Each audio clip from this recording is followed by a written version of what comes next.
Y precisamente lo que vamos a tratar de ver en estos minutos, ¿no?, que nos quedan es, ya de una manera un poco más práctica, bueno, pues cómo cogemos un proceso sanitario, cómo lo introducimos en la plataforma de Inverbis y cómo hacemos para analizarlo y para obtener algunas conclusiones que van a ser, yo creo que muy interesantes desde el punto de vista sanitario. Entonces, hemos seleccionado el proceso de elaboración de nutrición parenteral y hacemos brevemente, solo me permitís 4 pequeñas transparencias y ya nos movemos inmediatamente a la parte práctica, ¿no? Pero antes me gustaría hacer una pequeña reflexión sobre la importancia de este proceso y empezando por explicar un poquillo lo que es la nutrición parenteral para algunos de los asistentes que pueden no estar tan familiarizados con este concepto, ¿no? Os he puesto una imagen de una experiencia real que hicimos. Las bolsas de nutrición parenteral vienen siendo algo parecido a lo que veis aquí, ¿no? Consiste en mezclar un gran número de componentes, en muchos casos más de 50, para crear un conjunto de una medicación que se le va a inyectar al paciente por vía intravenosa. Aquellos pacientes que ya tienen una serie de necesidades especiales porque no pueden ingerir alimentos por vía oral, ¿no?, pues va a ser necesario introducírselos por vía intravenosa, bien para corregir alguna desnutrición que puedan tener, bien para prevenir esa desnutrición. Entonces, este tipo de elaboraciones se hacen de manera personalizada para cada paciente. De hecho, muchas veces, algunos lo conoceréis, ya se aprovecha y se introduce la medicación que requiere el paciente en la propia bolsa.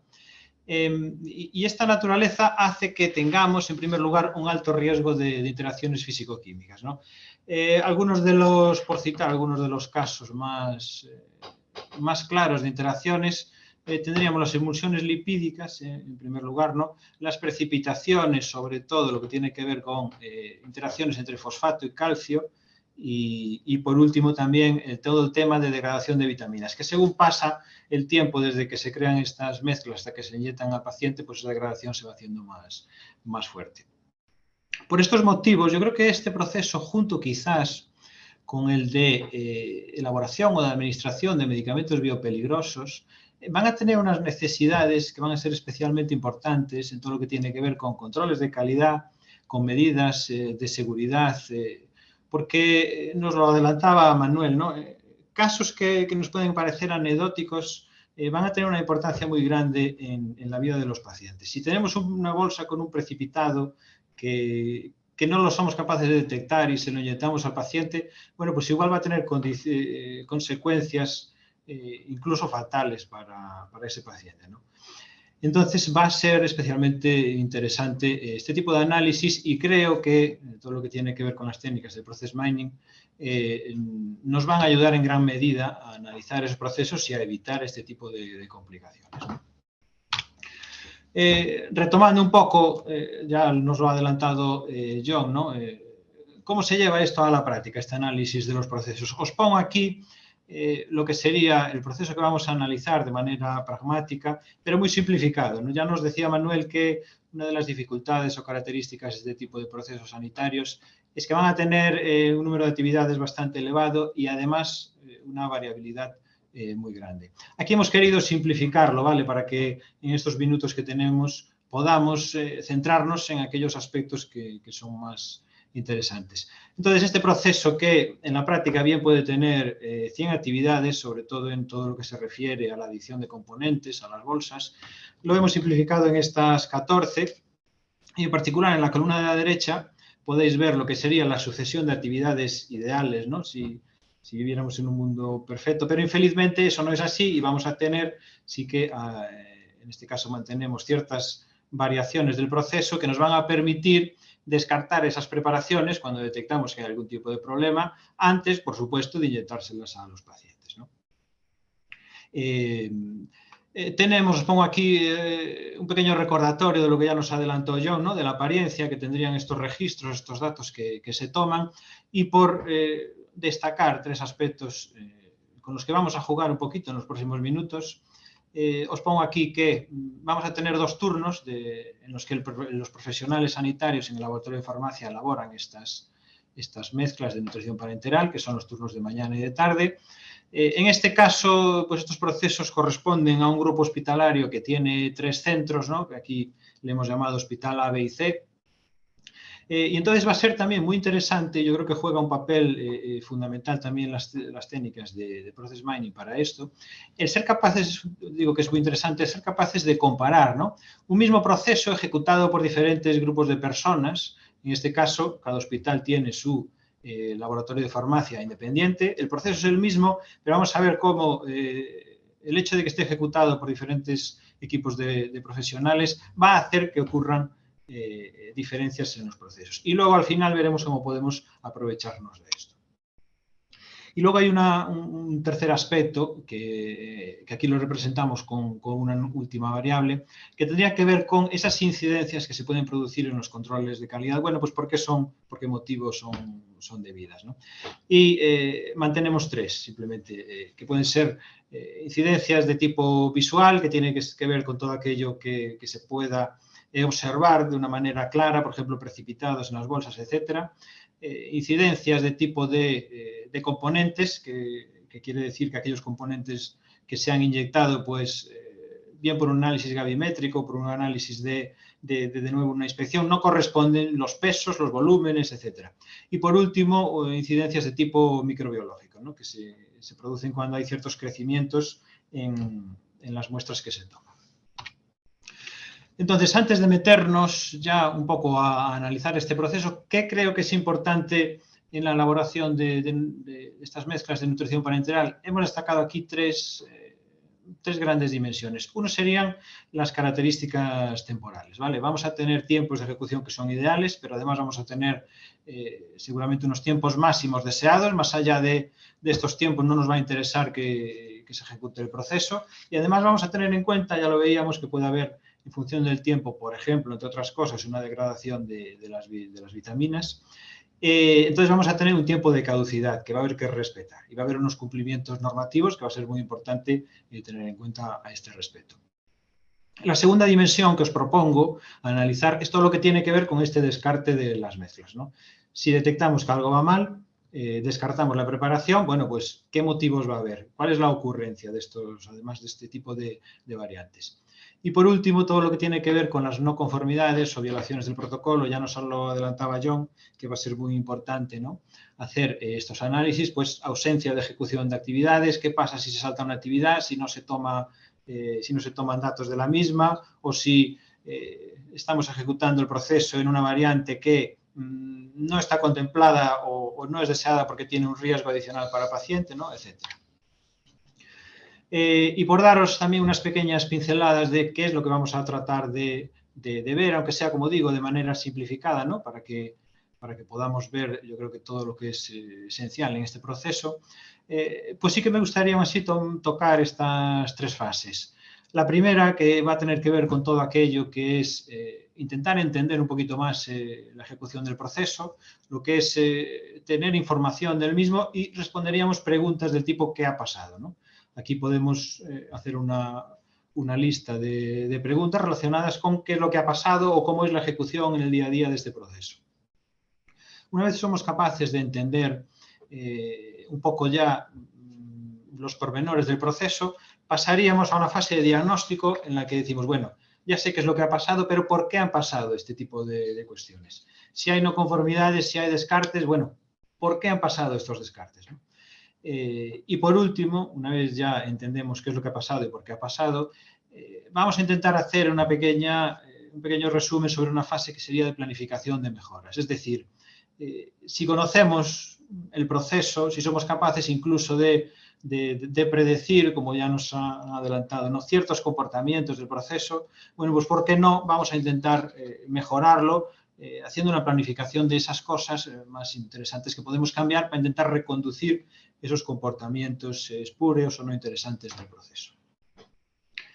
Y con esto os pongo ya inmediatamente la herramienta de Inverbis, en donde en primer lugar, cuando cargamos, aquí ya tengo yo cargados, ¿no?, los datos, tenemos 22.000 trazas de este proceso de elaboración de nutrición parenteral.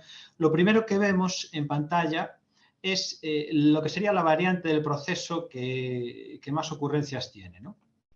la que se ejecuta más a menudo, ¿vale? Que en este caso, felizmente, coincide con lo que os decía que era la variante ideal, ¿verdad? Entonces, vamos a tener aquí, iremos jugando con una serie de filtros, ¿vale? Que nos van a permitir entender un poco más el funcionamiento de este proceso. Vamos a jugar también con inspeccionar las distintas variantes. Vamos a tener siempre aquí presentes una serie de estadísticos descriptivos básicos que van a tener que ver sobre todo con las duraciones temporales de este proceso. Y yo os propongo que una de las primeras cosas que hagamos sea, además de conocer esta variante más frecuente, que bueno, ya tenemos un punto a favor, ¿no? Que es además la variante ideal, nos vayamos a inspeccionar, un momentito por favor, que me caduca la sesión, nos vayamos a inspeccionar cuáles son estas otras variantes que contiene el proceso y que desde luego van a tener un gran interés, ¿no? Conocer qué es lo que pasa más allá de esta ejecución ideal. Si en primer lugar permitimos que se muestren todos los caminos posibles en este proceso, lo hemos limitado a 9 variantes para que no resulte muy engorroso, ¿no? Vemos que además de la variante ideal vamos a tener otros caminos que muchos de ellos terminan en una actividad que le hemos llamado descarte, ¿no? Que es eso que estábamos adelantando, esos momentos en los que no le vamos a terminar inyectando la mezcla al paciente por uno o por otro motivo, y es lo que iremos analizando a continuación. Además, decíamos de esta variante ideal, aquí ya podemos ver en primer lugar, tenéis en pantalla, que vamos a tener un 72% de los casos que corresponden a esta variante ideal, que es un número que yo creo que es bastante optimista, pero nos da una segunda lectura, y es que tenemos un 30% de casos que vamos a poder o vamos a querer intentar reconducir hacia esta variante ideal. Este 30% que está repartido en el resto de variantes no va a corresponder a esta ejecución ideal, y lo interesante aquí es analizar qué es lo que pasa en esos casos.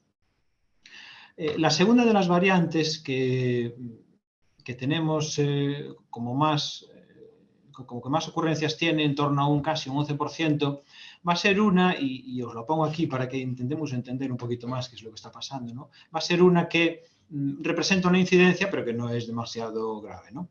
En la primera etapa del proceso vamos a tener, por comentarlo de una manera muy rápida, lo que sería la solicitud, ¿no? En planta, el médico o médica correspondiente hace una solicitud de elaboración con una receta personalizada de esta nutrición parenteral. Esta solicitud llega al servicio de farmacia, ¿vale? Que tiene que validarlo, tiene una serie de checklists que deben cumplir esta solicitud, y si no lo cumple se genera una incidencia, que en este caso se llamaría planta, se llamaría al profesional que ha hecho la solicitud para intentar solventarla, ¿no? ¿Qué es lo que se consigue en este caso? Finalmente, en esta variante se solventaría la incidencia, se valida y comenzaría todo lo que tiene que ver con la preparación, el mezclado de componentes de este tipo de elaboración. Pasaríamos por una fase de control de calidad, de empaquetado, tiene que haber un almacenamiento en frigorífico, luego veremos algo más, yo creo que interesante sobre esta actividad, y finalmente se dispensaría la bolsa y se recibiría de nuevo en planta para administración. En planta o, últimamente en los últimos años sobre todo, este tipo de elaboraciones sabéis que con los conceptos de hospital a domicilio también muchas veces los vamos a poder derivar al domicilio del paciente, ¿no? Y tenemos este caso como el segundo más frecuente. Y a partir de aquí nos vamos a encontrar ya con variantes que van a terminar en descarte de la preparación, ¿no? La primera, que seguro que algunos ya lo habéis pensado al ver la anterior variante, ¿no? El primer caso que tenemos aquí con un 6%, en torno a un 6% de los casos, sería pues el hecho de que hay un error en la solicitud, se intenta validar, se llama a planta, por algún motivo no se consigue solucionar ese problema y se termina descartando esta solicitud, ¿no? Entendemos que en el futuro se resolverá y se volverá a iniciar una nueva ejecución del proceso. Bueno, pues vamos a tener en este sentido todas las diferentes variantes. Una que tiene que ver con la correcta recepción en planta de la mezcla de nutriente parenteral, pero por algún motivo, y luego lo profundizaremos en él, por algún motivo se ha descartado esta elaboración cuando ya estaba lista casi para inyectarla al paciente, ¿no? El resto de variantes van a tener que ver con incidencia en controles de calidad, también profundizaremos ahora en ello. Problemas en frigorífico, ¿no? Muchas veces lo que ocurre es que estas bolsas, entre que están esperando para ser administradas, tienen que cumplir una serie de temperaturas máximas y mínimas, por eso se almacenan en frigorífico. Bueno, pero ¿qué pasa si el frigorífico falla, si se nos ha olvidado estar pendiente de él y ha aumentado la temperatura más de lo debido? Pues en la mayoría de los casos vamos a tener que descartar, si eso se produce durante un determinado tiempo, vamos a tener que descartar las preparaciones. Bueno, yo os propongo, entonces decíamos que teníamos 3 grandes bloques de análisis. Os propongo empezar por el primero, que es el de las características temporales. Si volvemos a la vista de lo que es nuestro proceso ideal, ahora que ya conocemos alguna de estas variantes, os propongo, ya tengo yo aquí preparados una serie de filtros para agilizar un poquito el análisis. Os propongo establecer un tiempo de 2 días como máximo ideal para la ejecución del proceso. Yo creo que es un tiempo que es bastante acorde y en este sentido vamos a ver qué es lo que pasa con respecto a este margen que ponemos, este target de 2 días. En primer lugar, vemos que si teníamos un 70% de casos en la variante ideal, bueno, pues ahora el 30% no van a cumplir este target y solo nos quedaríamos con un 40% de casos en la variante ideal y que cumplen ese target temporal de 2 días. Lo que ya nos está dando una pista de que cada vez tenemos, ¿no?, más margen de trabajar con distintas variantes y con distintos casos para intentar reconducirlos a lo que sería nuestra ejecución ideal y ahora en nuestro instante temporal ideal. Os propongo además un segundo análisis temporal en el que vamos a establecer en vez de 2 días un margen de hasta 5 días como un tiempo máximo de ejecución del proceso, ¿vale? Seguramente todo lo que supere 5 días va a ser una ejecución no deseada y seguramente totalmente ineficiente. Entre los 2 y los 5 días nos vamos a mover en unos tiempos que son aceptables, aunque no deseables, y más allá de los 5 días, como digo, va a ser muy poco deseable. Y una de las primeras cosas que nos podemos dar aquí cuenta, inspeccionando, simplemente filtrando por 5 días e inspeccionando de nuevo los porcentajes de ocurrencia, es que ahora los porcentajes en relación de la variante ideal con el resto de variantes, vemos que prácticamente un 5% de los casos van por la variante ideal, pero aumenta el segundo hasta igualarse prácticamente en este porcentaje, la segunda de las variantes, que era un caso de descarte en planta, ¿no? Vemos que esta relación, conforme aumenta el tiempo de ejecución del proceso, esta relación se acusa más, mostrando un mayor número de porcentaje en los casos que se terminan descartando. Luego intentaremos explicar el porqué, ¿no?, de estas en la siguiente fase, el porqué de este tipo de cuestiones. Si nos movemos al segundo bloque, todo lo que tiene que ver con estos descartes, que ya estamos hablando de las mezclas, podemos fijarnos y hacer un nuevo filtrado, fijarnos solo en aquellos casos, como digo, que terminan en descarte. Vemos que hay 5 variantes y que son, algunas ya las hemos comentado antes, las que tienen que ver con problemas en controles de calidad, con problemas en frigoríficos, etc., ¿no? Vemos que hay 5 variantes, podemos conocer los porcentajes de ocurrencia de estas variantes y nos van a servir como punto de partida para intentar explicar qué es lo que está pasando en cada uno de estos casos, ¿de acuerdo? Más allá de los descartes, os decía que hay un tercer bloque que yo creo que es interesante, que es todo lo que tiene que ver con las no conformidades del proceso. Y una manera muy buena, seguramente, de verlo es representando todas las casuísticas posibles y os quiero hacer notar 2 caminos que aquí aparecen y que no están contemplados en un inicio como que son posibilidades del proceso. El primero de ellos es el saltarse la actividad, por algún motivo no se ha ejecutado o no se ha registrado la ejecución de la actividad que es la más importante de todas, que es donde se añaden componentes a la mezcla de nutrición parenteral, ¿no? Tenemos aquí una transición entre justo antes de la preparación y justo después de la preparación cuando se ejecuta el control de calidad. Y tenemos un segundo caso, que es el almacenaje en frigorífico, ¿no? Después del etiquetado y empaquetado y antes de la dispensación, siempre, idealmente, vamos a tener que pasar por una actividad que es almacenar esa mezcla en frigorífico. ¿Por qué? Porque es muy importante mantenerla en unos niveles máximos, entre unos niveles máximos y mínimos de temperatura, porque si no, podemos tirar totalmente al traste la preparación. Y vamos a tener aquí un número de ejecuciones que no es muy grande, pero que por algún motivo se han saltado esta actividad, ¿no? Y luego trataremos de entenderlo un poquito más. Puede parecer que es un número bastante bajo. Aquí en la cajita representamos el número de ejecuciones que van por esa transición, ¿no? Pero como nos adelantaba Manuel, este tipo de comportamientos seguramente que son más espurios o menos frecuentes, van a ser muy importantes tenerlos en cuenta e intentar explicar por qué se producen.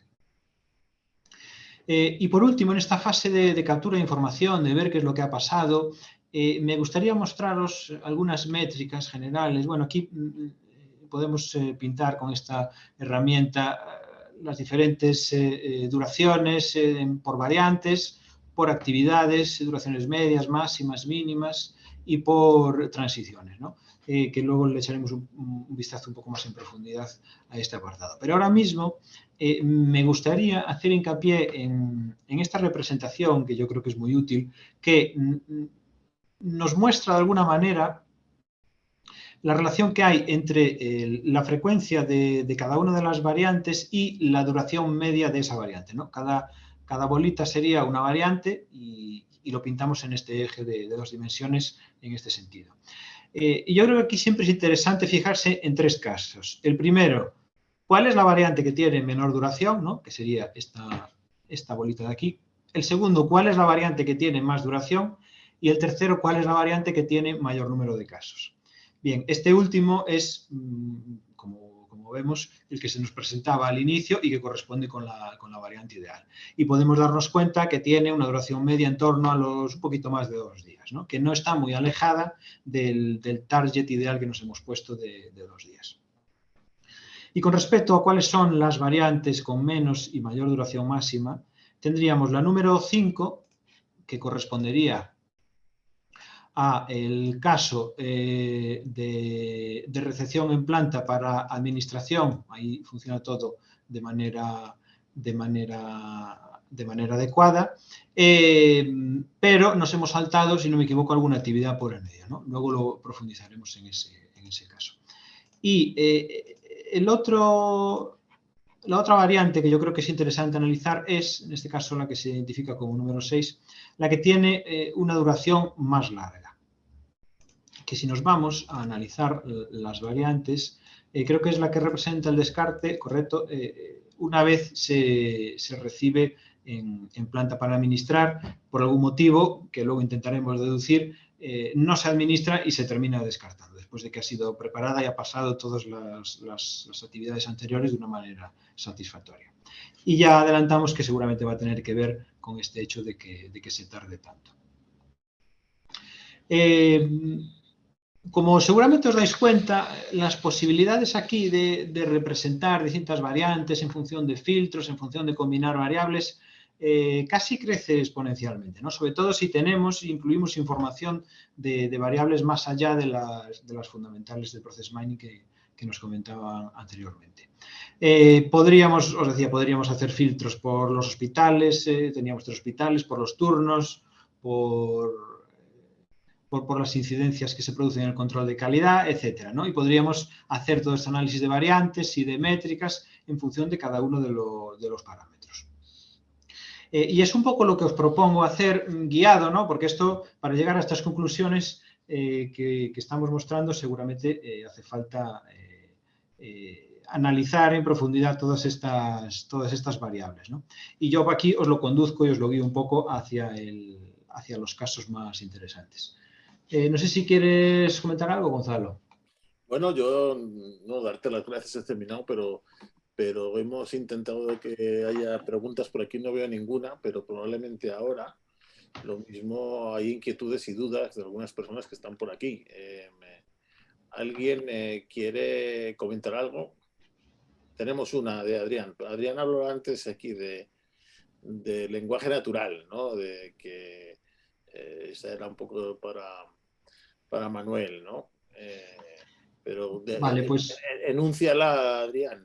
Te veo por aquí por el chat. Que dices, me la reservo para el final.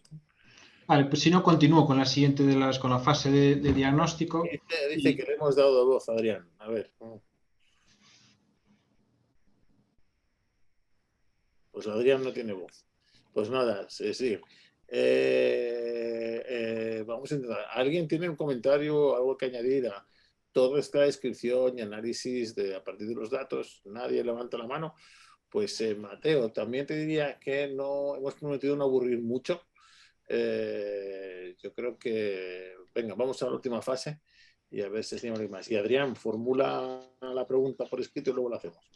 Perfecto, pues vale, nos dice Adrián que lo comenta después. Vamos a pasar un poco entonces, si queréis, yo creo que es donde está la chicha, en intentar explicar por qué han ocurrido ciertos comportamientos. Y os propongo ya guiarlo hacia, yo creo que 2, 3, como mucho, casos particulares que a mí me parecen especialmente interesantes en esta explicación. Cuando intentamos explicar por qué ha ocurrido un cierto comportamiento, ¿no?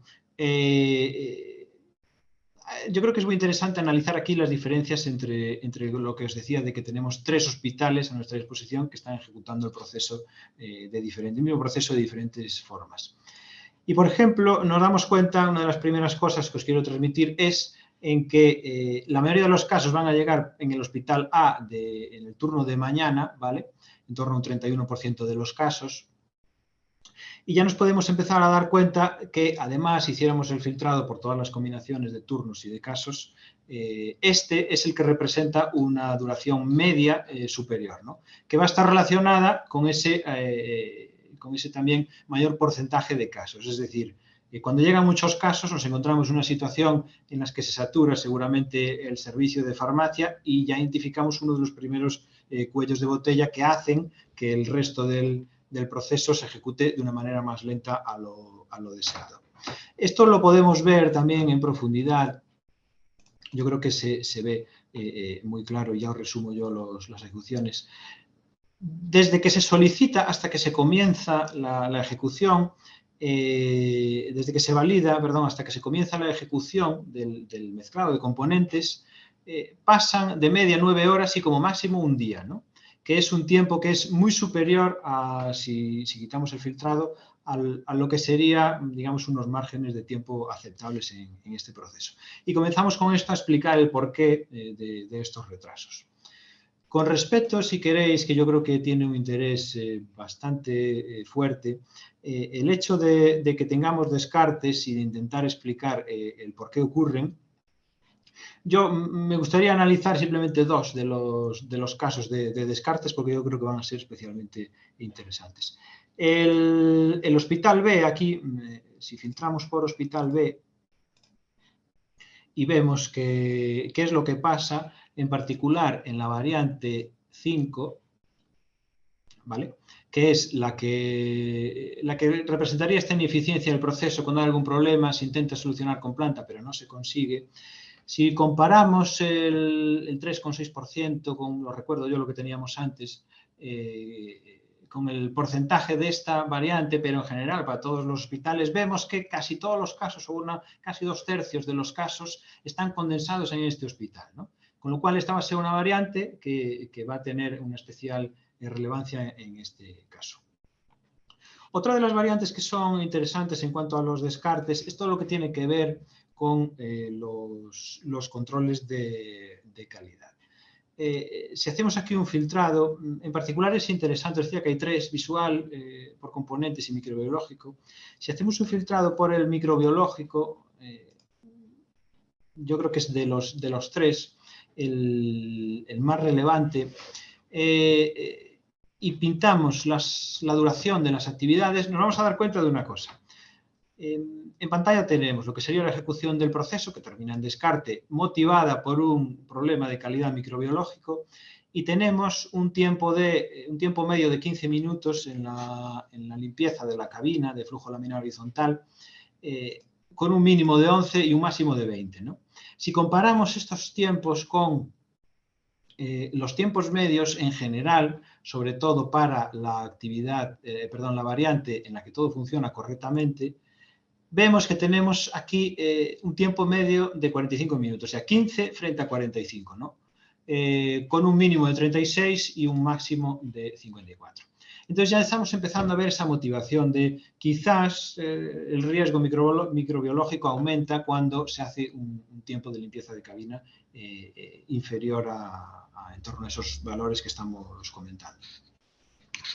Y por último, en esta parte de intentar explicar qué es lo que está pasando, resaltaría la variante número 6, que es la que tiene que ver, ya os adelantaba antes que me gustaría profundizar en ella, todo lo que tiene que ver con, muy bien, hemos ejecutado el proceso de manera correcta, el NP llega a planta, pero aquí se descarta. Bueno, ¿qué es lo que está ocurriendo? Y si pintamos de nuevo las duraciones, nos damos cuenta que desde la actividad 6 en adelante, aquí es donde se terminaría de hacer la mezcla de la nutrición parenteral, hasta que se recibe en planta, vemos que hay en particular aquí dos actividades, el almacenamiento en frigorífico que tarda de media 5 días, en este caso, y la dispensación que tarda otros 2. Eso quiere decir que cuando llegamos a la recepción en planta han pasado como mínimo en torno a 7 días. Entonces, ¿por qué se descarta? Puede haber dos explicaciones. Uno, ya no es necesaria en este momento porque ha tardado demasiado, o comentábamos también la importancia de las caducidades. O llegado a este punto, la mezcla ha tardado tanto que ha caducado, entonces no se la vamos a inyectar al paciente, ¿no? Lo que supone una ineficiencia, yo creo que fuerte del proceso en este caso. Si queréis, la tercera cosa que os tengo preparada para mostrar es un dashboard que hemos preparado, porque todos estos análisis, que si bien ahora han estado guiados, ¿no?, ya para intentar ir un poco al grano por mí, el interés de todo esto es ser capaces de identificar estos indicadores, estos KPIs, que van a ser los más interesantes de cara a cada proceso, y representarlos en un cuadro de mandos, de modo que puedan estar perfectamente accesibles y de mano para los gestores sanitarios, profesionales sanitarios, etcétera, que también nos van a permitir realizar esta auditoría, este control del proceso. Entonces, para este caso, pues hemos establecido, yo creo que hay 5 aspectos que son especialmente interesantes. Uno, en el que representamos el número de peticiones, el número de pacientes que tiene cada uno de los hospitales, ¿no? Otro, en el que nos fijaríamos en estos objetivos temporales que nos marcamos, el menor de 2 días y el mayor de 5 días. Y vemos que algo aquí que, por resaltar estas cosas interesantes, algo que a mí me parece especialmente importante es que si bien el Hospital A está funcionando especialmente bien en ser capaz de sacar adelante casos en menos de 2 días, funciona especialmente mal en cuanto a que hay algunos casos que se le van a escapar de la duración máxima deseada. Y esto ya lo hemos adelantado un poquito, lo vamos a explicar por esos cuellos de botella que se producen y que tienen que ver con que a la vez el Hospital A es el que más peticiones está soportando, ¿no? Como decíamos, otra de las dimensiones importantes es analizar qué descartes se producen y por qué motivos, ¿no?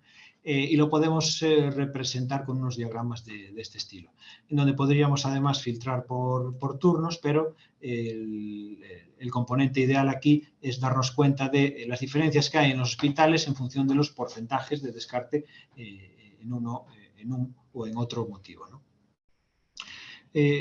Algo que también muchas veces es interesante hacer es crear una serie de alarmas que nos van a permitir a un golpe de vista ver casos que son especialmente traumáticos en el que se están ejecutando en los procesos. En este caso representaríamos, hemos elegido a modo de ejemplo representar todo lo que tiene que ver con esos tiempos de caducidad, ¿no? Que si se violan, estamos seguros de que no lo vamos a poder inyectar al paciente, pero bueno, en algunos casos puede ocurrir y entonces también tener una alarma para ser capaces de detectar estos casos. Aquí podríamos poner un montón de reglas que son intrínsecas al proceso y que están detrás del mismo y que van a tener que ver con ese control de la adherencia al protocolo. Y por último, planteamos una representación que va a tener que ver con esos incumplimientos, como decía, del protocolo, bueno, en qué hospitales se producen, en qué medida y respecto a qué explicaciones le estamos dando a esos incumplimientos, que yo creo que es la última cosa que aquí es interesante mostrar. Y entonces, por hacer yo creo que un resumen en 3 últimas transparencias, si me permitís, que yo creo que cierran un poco este ciclo. Primero intentaríamos hacer unas conclusiones, que más o menos es lo que os vengo comentando, resaltando que hay fuertes diferencias entre las ejecuciones en distintos turnos y en los distintos hospitales. Una cosa que es siempre interesante hacer cuando tenemos ejecuciones por distintos equipos de personas es intentar resaltar los puntos fuertes y los puntos débiles en función de las dimensiones que nos planteemos de cada uno de las ejecuciones. En este caso, por comentarlo brevemente, el Hospital A funcionaba especialmente bien sacando adelante casos en menos de 2 días, pero mal sacando casos en más de 5 días, ¿no? Y sin embargo, el Hospital B y el Hospital C funcionaban bien en este sentido. En cuanto a los descartes, el Hospital C tiene serios problemas en algunos controles de calidad, sobre todo lo que vimos relacionado con el control microbiológico y con los tiempos de dedicación a las actividades de limpieza, ¿vale? Y en cuanto a incumplimientos de protocolo, el Hospital A y el Hospital B funcionaban especialmente bien y el C tenía problemas porque, si os acordáis, había ahí una variante no contemplada que tenía que ver con, por algún motivo, nos están almacenando las mezclas en el frigorífico y es muy importante hacerlo, ¿no? ¿Y para qué nos vale esto? Yo creo que, llegados al último punto en esta tercera fase, lo interesante es decir, bueno, si tuviéramos que hacer una recomendación de mejora, una planificación de mejora para cada uno de estos hospitales, si solo hubiera que elegir una, ¿cuál sería? Y es un poco lo que os quiero transmitir aquí, ¿no? En el Hospital A, seguramente centrarnos en esos cuellos de botella que estropeaban esas características temporales, teníamos problemas al comienzo de la elaboración y en la dispensación, si acordáis, que provocaba que hubiera retrasos en planta de hasta 7 días. Para el Hospital B teníamos un elevado número de incidencias de solicitud, entonces habrá que revisar cuál es el protocolo, cuáles son los responsables, ese checklist que tienen de validación, cómo lo están ejecutando, etcétera. Y para el Hospital C, los deberes que le pondríamos sería intentar corregir esa incidencia de calidad microbiológica aumentando los tiempos de limpieza. Y por último, comentaros, yo creo que aquí una de las cosas más bonitas cuando tenemos esta ejecución, por ejemplo, a 3 bandas, es hacer este aprendizaje cruzado, ¿no? Si hay un hospital que funciona bien en un aspecto y otro que funciona mal, ¿por qué no vamos a intentar exportar ese conocimiento, esa manera de hacer que pueden tener unos hospitales u otros en las distintas ejecuciones del proceso, para intentar aprender entre todos y lograr quedarnos con lo mejor de esas ejecuciones? Hasta aquí todo por mi parte. Yo espero que haya sido ameno, en el sentido de que he tratado de poner los aspectos más interesantes y de guiar ese análisis.